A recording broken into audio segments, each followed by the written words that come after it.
কেমন আছেন সবাই? খুব তাড়াতাড়ি Infinix নিয়ে আসতে যাচ্ছে তাদের brand new smartphone Infinix Note 10 Pro। So আজকে আমরা কথা বলবো Infinix Note 10 Pro কে নিয়ে, জানার চেষ্টা করব ফোনটিতে কি কি স্পেসিফিকেশনস দেওয়া হয়েছে, ফোনটির প্রাইস কত রাখা হবে, এবং ভিডিও শেষে আমরা কথা বলবো ফোনটি যে প্রাইস সেগমেন্টে বাজারে আসতে যাচ্ছে সেই প্রাইস দিয়ে ফোনটি আমাদের কেনা উচিত হবে নাকি তার চেয়েও কোনো বেটার অপশন আপনার জন্য রয়েছে।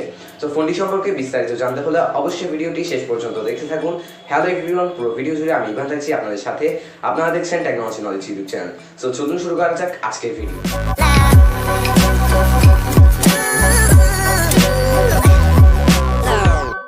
প্রথমে কথা বলা যাক ফোনটার ডিসপ্লে সেকশন নিয়ে। এই ফোনটিতে থাকছে 6.9 ইঞ্চি ফুল এইচডি প্লাস রেজোলিউশনের IPS LCD ডিসপ্লে এবং সাথে থাকছে 90 হার্টজের রিফ্রেশ রেট।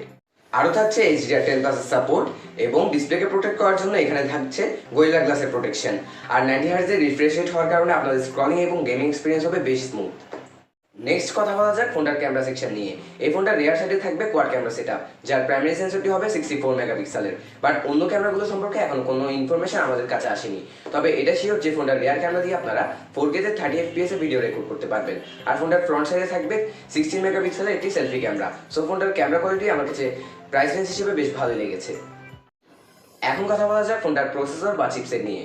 এই ফোনটাতে থাকছে মিডিয়াটেক হিলিও G90 প্রসেসর।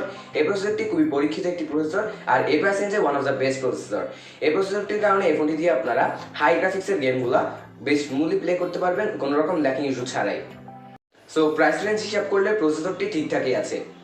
এই ফোনটি দুইটি ভ্যারিয়েন্টে বাজারে আসতে যাচ্ছে, 6GB 128GB এবং 8GB 128GB। সিকিউরিটির জন্য এই ফোনটাতে দেওয়া হবে সাইড মাউন্টেড ফিঙ্গারপ্রিন্ট সেন্সর এবং ফেস আনলক সিস্টেম। আর অন্যান্য ফিচারের কথা বললে এই ফোনটাতে থাকবে dedicated micro SD card slot, 3.5mm audio Jack এবং USB Type-C পোর্ট। আর এই পুরো ফোনটিকে ব্যাকআপ দেওয়ার জন্য এই ফোনটাতে থাকবে 5200 mAh এর ব্যাটারি এবং সাথে হয়তো থাকতে পারে 15 ওয়াটের ফাস্ট চার্জিং সাপোর্ট। প্রাইসের কথা বললে এই ফোনটি ভারতে 14,000 রুপির আশেপাশে লঞ্চ হতে পারে। সো আমার কাছে মনে হয়েছে এই প্রাইস সেগমেন্টের ফোনটি one of the best phone হতে যাচ্ছে। তো আসলে দেখা যাবে কি হয়। সো আজ এই পর্যন্তই, দেখা হচ্ছে পরের ভিডিওতে। ততক্ষণ পর্যন্ত সবাই ভালো থাকবেন, সুস্থ থাকবেন। আসসালামু আলাইকুম।